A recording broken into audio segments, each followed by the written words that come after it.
Non, ce n'est pas sur un film Marvel, mais sur une vidéo YouTube que tu viens de cliquer. Bonjour à tous, j'espère que vous allez bien, c'est Lod et c'est un plaisir de vous retrouver pour cette nouvelle vidéo longue. Oui, parce que ça fait 2 semaines que j'en ai pas faite. Et hier, j'ai sorti un petit short. Alors aujourd'hui, on part de DC, on part des top 10, on fait quelque chose de totalement nouveau, on part chez Marvel et on va parler de Groot. Avant de commencer cette vidéo, je vous invite à faire comme moi, aller chercher un mini ventilateur car il fait chaud, Alors aussi petit, attachant, drôle, Groot et plusieurs choses à la fois. Allez, c'est parti, on part sur les Gardiens de la Galaxie volume 1 de 2014, c'est y part.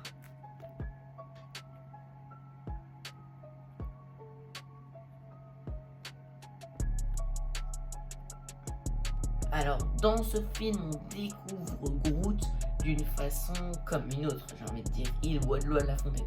C'est un peu drôle et on le découvre aux côtés de son meilleur ami, Rocket. Pour l'instant, il s'appelle pas Rocket Raccoon parce qu'il assume pas que ça ressemble à un petit filou. Ils essayent de capturer Star-Lord, Groot et Rocket, mais ils se retrouvent face à Gamora et se font tous arrêter, partent tous en prison et découvrent Drax. Bon, ok, ça tu connais déjà. Là, on a décidé de parler de Groot. On parle de Groot, Lloyd, en fait. Parle de Groot. Donc Groot, dans ce film, c'est un gars qui évolue aussi bien que les autres personnages. On le découvre grand, il est badass, il est stylé. Il est drôle aussi, il est très très marrant. Et il a que 3 mots. Un jeu s'appelle Groot. C'est ce que dit Rocket, et toujours dans le même ordre. Toujours dans cet ordre-là. Ils établissent un plan pour s'évader et Groot fait la bêtise qu'il ne fallait pas faire au début. Ok, chill. Et c'est là qu'il crie dans la prison.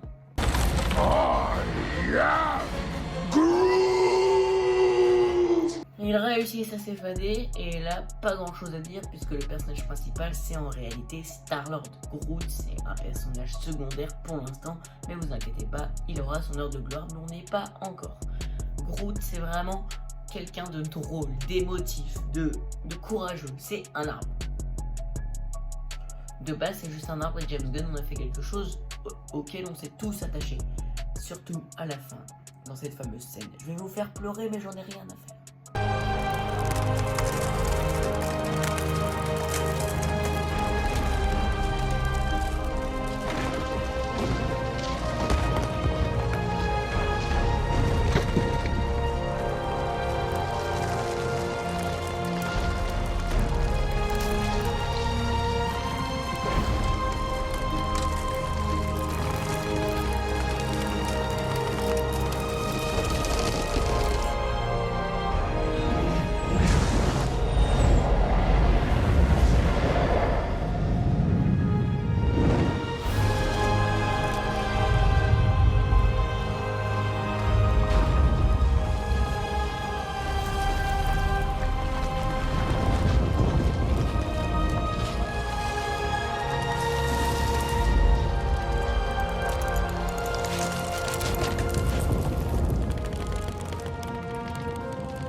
No, Groot!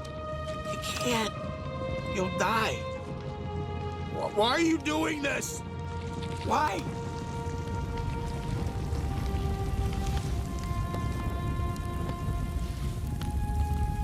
We are Groot. Groot se sacrifie et Rocket est dévasté. Mais il récupère des petits Dolindines pour en faire un petit Groot. Et dans sa scène post-générique, on voit ça.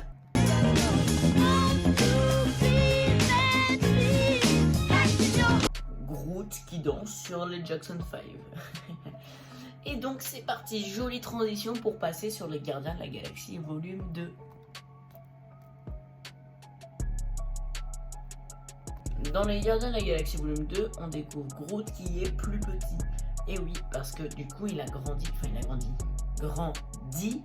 pour devenir un bébé Groot. Et d'ailleurs c'est même pas le même Groot, c'est le fils de Groot, ça a été confirmé par Marvel. Dans ce film, il est aussi émouvant que dans le premier, aussi émotif et aussi drôle. Oui, parce que mine de rien, c'est quand même un personnage drôle.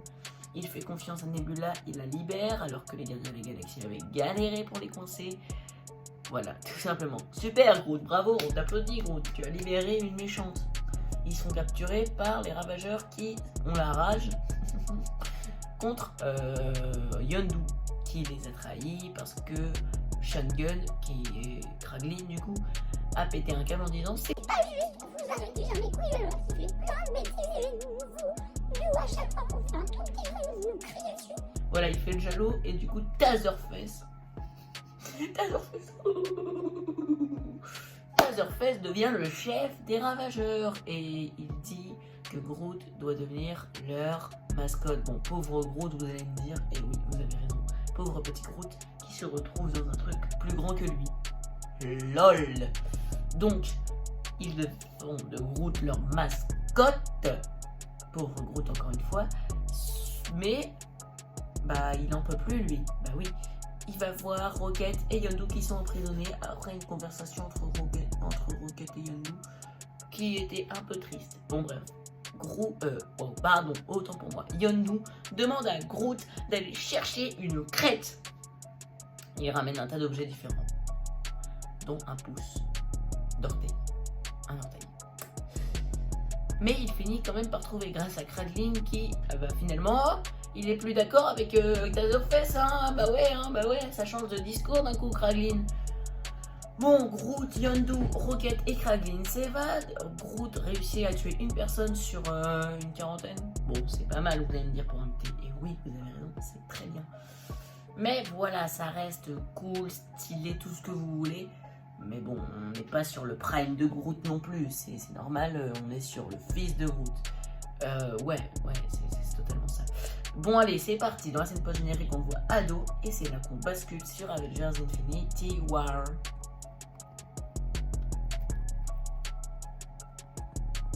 Bon, autant vous le dire, dans Infinity War, c'est un personnage plus que secondaire.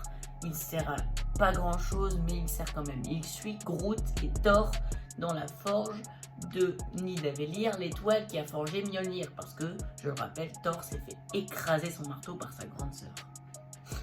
Du coup, il lui doit une nouvelle arme. Et le nain dont j'ai oublié le prénom lui forge Stormbreaker, une hache totalement stylée. Sauf qu'il manque le manche. Et Thor est entre la vie et la mort. Que fait Groot? Il déploie sa main pour en faire un manche et la coupe. Alors là, vous allez me dire, c'est un super héros, c'est grâce à lui que Thanos va perdre. Eh bien, entre guillemets, oui et non, parce que Thanos finit quand même par claquer des doigts. Je vous apprends rien. D'ailleurs, Groot disparaît pendant 5 ans. Et en fait, je peux pas parler d'Avengers Endgame parce qu'il est absent tout le film. Donc on va basculer directement sur les Gardiens de la Galaxie, volume 3.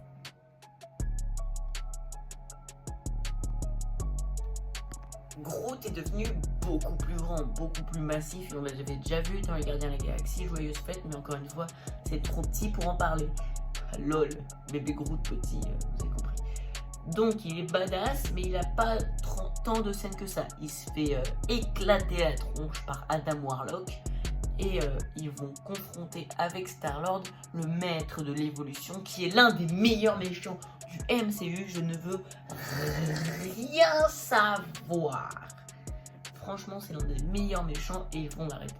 Bon, Groot, encore une fois, c'est pas non plus son prime, mais c'est quand même là qu'il brille. À la fin, il fait partie de la nouvelle équipe des Gardiens de la Galaxie. D'ailleurs, on va l'appeler pas Gardiens de la Galaxie, on va l'appeler New Gardiens de la Galaxie parce qu'il y a les New Avengers. Ouais, moi je suis déçu, hein. Les New Avengers ils sont beaucoup moins forts que les anciens. Pareil pour les New Gardiens de la Galaxie. Mais Groot là, il est badass, il est vraiment bien. Et à ce moment-là, plus rien. Voilà, jusqu'à en 2000... Bah si. Et si, on le revoit pas longtemps après, une série, donc Je s'appelle Groot, est en ébullition. 2 saisons, c'est parti pour en parler.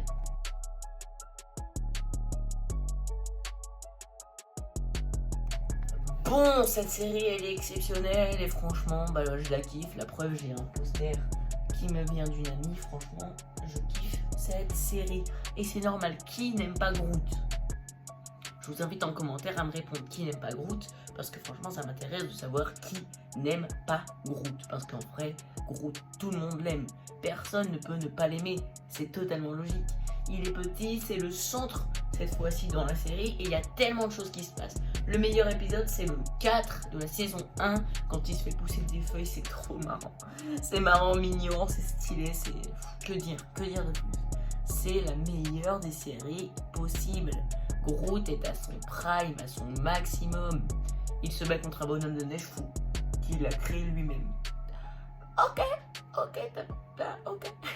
lol, mais vraiment Groot c'est vraiment dans cette série, c'est du coup c'est le centre de la série et on y découvre une autre facette de lui, une facette vengeresse un petit peu drôle à la fois et voilà, c'est tout ce qu'on découvre sur lui. Groot c'est vraiment un personnage exceptionnel et c'est parti pour la conclusion.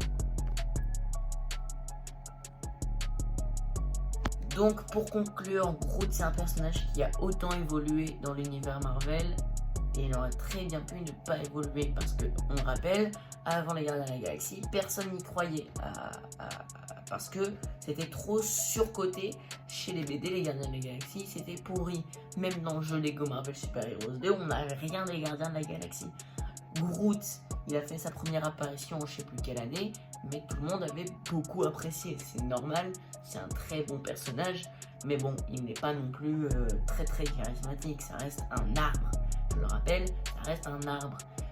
Voilà, donc merci à tous d'avoir suivi cette vidéo, j'espère qu'elle vous aura plu, et encore une fois il fait très chaud, n'hésitez pas à boire, à vous baigner si vous avez une piscine, ou aller à la mer. La mer il fait très chaud aussi. N'hésitez pas à liker, vous abonner, partager, activer la cloche, commenter. Toujours une fois, je n'ai pas suffisamment de commentaires à mon goût. Ça manque de commentaires. Donc, commentez parce que ça me ferait vraiment très plaisir. J'espère que cette vidéo vous a plu. Si c'est le cas, dites-le moi encore une fois en commentaire. Parce que je n'ai toujours pas assez de commentaires. Je parle trop du fait que je n'ai pas assez de commentaires, mais vraiment j'en ai pas assez et c'est assez aberrant, sachant qu'on a atteint les 40 abonnés. Voilà, merci à tous d'avoir suivi cette vidéo, c'était Lloyd, c'était un plaisir de vous parler aujourd'hui. À très bientôt.